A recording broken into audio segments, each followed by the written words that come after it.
Hello student, आज हम DMs का जो टॉपिक ले रहे हैं उसका नाम है graph colouring and chromatic number. तो सबसे पहले what is the graph colouring? Painting all the vertices of a graph with color in such a way that the two adjacent vertices are colored with different color। यानी कि इसमें दो adjacent vertices हैं वो same colour के नहीं होने चाहिए। Then this is called the proper coloring or vertex coloring of a graph. A graph in which every vertex has been assigned a color with regards to a proper coloring is said to be properly colored graph। यानी इस तरह से proper colour दिया जाता है vertices को, graph में proper colouring की जाती है तो उस ग्राफ को हम क्या कहते हैं? प्रॉपर कलर्ड ग्राफ कहते हैं। जैसे एग्जांपल दिया गया है V1 V2 V3 V5 5 vertices हैं इसमें, तो V1 को रेड दिया गया है और V2 को ब्लू दिया गया है, V3 को ग्रीन दिया गया है, V4 को पिंक दिया गया है, V5 को येलो दिया गया है। डिफरेंट डिफरेंट कलर दिए गए हैं सभी वर्टिसेस को। इस तरह सेकंड वाले में V1 को और V4 को सेम कलर दिए गए हैं जबकि और सबको डिफरेंट दिए गए हैं। तो इसमें जो V1 और V4 है वो एडिसेंट वर्टिस नहीं है, इसलिए दोनों को सेम कलर दे सकते हैं। ये भी प्रॉपर कलरिंग है। इस तरह से इसमें B1 को और B4 को सेम कलर रेड दिया गया है जबकि B3 और B5 को सेम कलर येलो दिया गया है, जबकि B2 को ब्लू कलर दिया है। तो इस सभी में जो एडिसेंसी वर्टिसेज हैं वो डिफरेंट डिफरेंट कलर के हैं, इसलिए ये भी प्रॉपर कलर्ड ग्राफ है। तो एक complete graph having n vertices in which all the vertices are adjacent to each other will require n color for its proper coloring। यानी कोई n वर्टिसेज है और कंप्लीट ग्राफ है, इसमें n वर्टिसेज हैं तो उसमें जो सभी वर्टिसेज एडजेसेंट होंगे ईच अदर, तो इसके लिए हमें n कलर की रिक्वायरमेंट होगी। In disconnected graph there are at least two और more component will not affect the colouring of the components. तो जो डिसकनेक्टेड ग्राफ होता है इसमें जो टू कंपोनेंट्स होते हैं, टू या मोर देन कंपोनेंट्स होते हैं, वो दूसरे कंपोनेंट के कलर को या दूसरे कंपोनेंट की जो प्रॉपर कलरिंग है उसको इफ़ेक्ट नहीं करते हैं। Therefore it would be sufficient to study the problem for a connected graph with only one components. इसलिए हम यहाँ पे जो स्टडी करते हैं कि connected graph with one component को स्टडी करते हैं। Further all parallel edges between vertices can be replaced by a single edge. और पैरेलल बैड्स को भी हम सिंगल एड्ज में कन्वर्ट कर देते हैं without affecting adjacency of vertices. Self loop must be disregarded. यहाँ पे सेल्फ लूप होता है उसको हटा देते हैं। Thus for colouring problem we need to consider only simple connected graph. इसलिए प्रॉपर कलरिंग के लिए, ग्राफ कलरिंग के लिए केवल हमें सिंपल कनेक्टेड ग्राफ की रिक्वायरमेंट होती है। Now what is the chromatic number? The minimum number of colours required for proper colouring of a graph is the chromatic number of G। It is noted by this symbol. यानी जितने minimum number of colour की requirement होती है किसी graph को colour करने के लिए, तो वो क्या कहलाता है? क्रोमेटिक नंबर कहलाता है उसका, जिसे हम इस तरह से चाई G से डिनोट करते हैं। If chi G equals to K then the graph is called K chromatic. यदि चाई G की वैल्यू K के इक्वल है, इसका मतलब क्रोमेटिक नंबर K है, तो उसे हम क्या कहेंगे? उसमें इसका क्रोमेटिक नंबर क्या है? K है। From the definition of chromatic number it is clear that first is chromatic number of null graph is 1। Null graph में क्या होगा? क्रोमेटिक नंबर ओनली 1 होगा। सेकेंड है chromatic number of complete graph Kn of n vertices in is n। यदि इसमें यदि n vertices वाला complete graph है तो उसके लिए क्रोमेटिक नंबर n होगा। Chromatic number of graph having 1 और more edges is at least 2।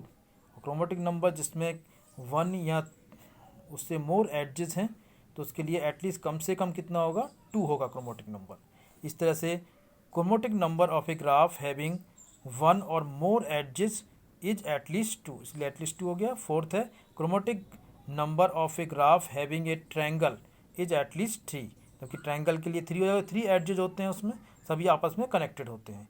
If a graph is a circuit with n vertices then it is 2 chromatic if n is even, it is 3 chromatic if n is odd। जैसे example दे रखा है इसमें red blue, तो इसमें दो ही हो सकते हैं। ये कैसा है, सर्किट है एक तरह से, तो इसमें दो ही होंगे, रेड ब्लू सब ही आपस में इस तरह से कनेक्टेड होंगे इस तरह से। इसमें आया यदि हम, यदि इसमें क्या है, इसमें क्या होगा, यदि नंबर ऑफ वर्टिसेस क्या है इसमें इवन है तो दो होंगे उसका क्रोमेटिक नंबर, और यदि ऑड है तो उसमें तीन हो सकते हैं, यानी रेड ब्लू ग्रीन इस तरह से। तो इस तरह से सर्किट बताए गए इवन ऑड नंबर्स के लिए। If a graph circuit and it is given that the chromatic number is even then it has even number of vertices or edges. If a circuit graph is 3 chromatic number of vertices in the graph is odd. इसमें क्या कह रहा है, यदि graph एक circuit है तो ये इसका जो क्रोमेटिक नंबर है वो इवन नंबर होगा, that it has even number of vertices, तो इवन नंबर ऑफ वर्टिसेस या एडजेस होंगे उसमें। और इफ़ सर्किट ग्राफ इस 3 क्रोमेटिक नंबर है तो ग्राफ कैसा होगा, ऑड नंबर ऑफ वर्टिसेस होंगे उसमें। Determine the chromatic number of the following graph, तो इसमें क्या निकालना है, क्रोमेटिक नंबर निकालना है। कितने हैं इसमें, ऑड हैं, तो कितने आएंगे, 3 कलर आएंगे, रेड ग्रीन येलो इस तरह से। क्योंकि इसका ऑड है इसलिए 3 आएंगे, इवन होता तो 2 होते हैं। अब ग्राफ कलर करने के लिए एक जो एल्गोरिथम होती है इसे हम क्या कहते हैं, Welch Powell algorithm for finding chromatic number of a graph. Chromatic number find करने के लिए एक वेल्च पॉवेल एल्गोरिथम होती है जो यहाँ पे डिस्कस करते हैं। It is an algorithm developed Welch and Powell for finding minimum colours needed to point a graph. The steps of the algorithm are as follows. तो इसके स्टेप क्या हैं, किस तरह से निकालते हैं उसमें नंबर ऑफ मिनिमम कलर्स। सबसे पहले arrange vertices in a sequence according to their degree in descending order. सबसे पहले वर्टिसेस की डिग्री निकाल लें और उनको डिसेंडिंग ऑर्डर में अरेंज कर दें। Assign colour C1 to the first vertex of the sequence. सबसे पहले C1 कलर हमने फर्स्ट वर्टेक्स को असाइन किया, and then assign C1 in the sequential order to each vertex which is not adjacent to previous vertex that is assigned with color C1। इसके बाद C1 उसको vertex को assign करना है जो हमने जिसको C1 कलर दिया वर्टेक्स उसका एडजेसेंट नहीं है। उन वर्टेक्स को हमें देखना है कि कौन इस वर्टेक्स के एडजेसेंट वर्टेक्स नहीं है, और उनको हमें C1 कलर असाइन करना है।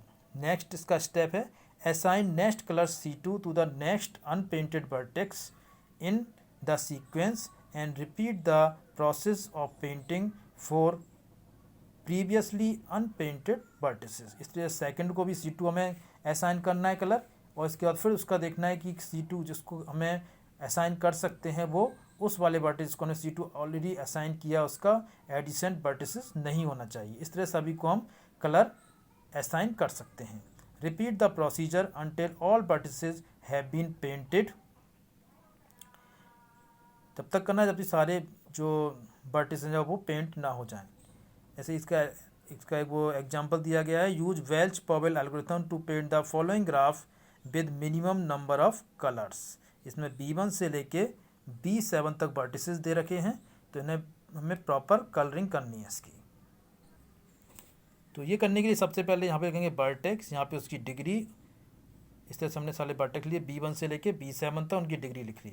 फिर उनको डिसेंडिंग ऑर्डर में अरेंज किया B1 से लेके B7 तक, और उनकी डिग्री को अरेंज किया 5 4 4 3 3 3 इस तरह से। फिर उनको कलर दिए कि B1 को हमने C1 दिया, तो B4 को क्या देंगे हम C2 देंगे, B5 को फिर से C3 देंगे, फिर B6 को C3 दिया हमने, B2 को C2 दिया, B3 को C1 दिया,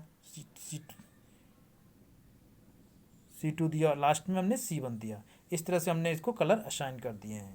तो ये कहलाती है वेल्च एल्गोरिथम, जिसके अकॉर्डिंग हम इनको प्रॉपर कलर कर सकते हैं। इसके बाद एक थ्योरम दी गई है, a graph G is bipartite if and only if the number of G equals to 2, B1 intersection B2 equals to 5, the set of vertices is partitioned into two or more void subsets such that v1 equals to m and v2 equals to n, and every vertex of v1 is connected to every vertex of set v2 and not